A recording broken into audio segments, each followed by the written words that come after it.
gegnum úrslitakeppnina líka en fyrra. Hver er munurinn á þessum karakterum sem eru í liðinu í ár og frá því fyrra?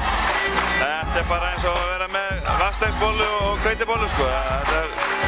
Við erum með bara nýtt lið og nýja leiðtoga og það tekur smá tíma að spila sín leiðtoga hlutverkin og við erum komin í svolítið próf í dag.